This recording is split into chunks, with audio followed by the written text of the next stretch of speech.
মানুষ হচ্ছে 3 বেলায় 3 রকমের খাবার খায়। যেরকম আমি বলি, আমি যা খাই সেটা বলি। মানে মানুষ ব্রেকফাস্টে খায় হচ্ছে আহ কলা, রুটি, চা, কফি, মানে আর কি ভকত চকর হালকা পাতলা খাবার। আমি খাই ভাত। হুম।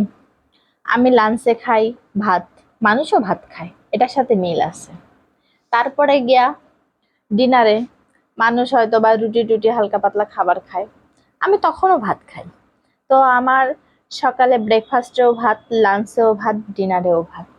কারণ আমি বাঙালি। আমার মানে সবকিছুতেই থাকে ভাত। এর পরের পরের অপশন গুলা বলি। আমি তো সারাদিনে কিছু না কিছু খাই। আমার বাড়ির বিভিন্ন জিনিস থাকে, যেরকম বলি কই গেল, এটা হচ্ছে আলু পাপড়, যেটা মনে করেন আমার মন চালে কুটুর মুটুর করে সারাদিন খাই। তারপরে বয়মের মধ্যে থাকে মুড়ি, যেটা মোর মন চালেই মুই খাই।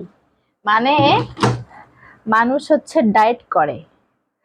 আরো পিঠা ভেজে রাখি মাঝে মধ্যে, যেগুলা আমি হচ্ছে মানে সারাদিনেই খাই।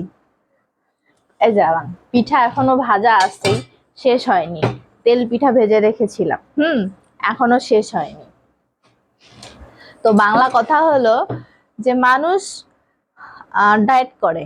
আর আমার ডায়েট করা তো দূরের কথা, এই যে দিন দিন মুটু হয়ে যাচ্ছি, মুটু। কয়েকদিন পর এরকম, দূর থেকে দেখাই এরকম করে মাসাল দেখাবো মানুষকে, কারণ আমি মোটা হয়ে যাচ্ছি এই জন্য।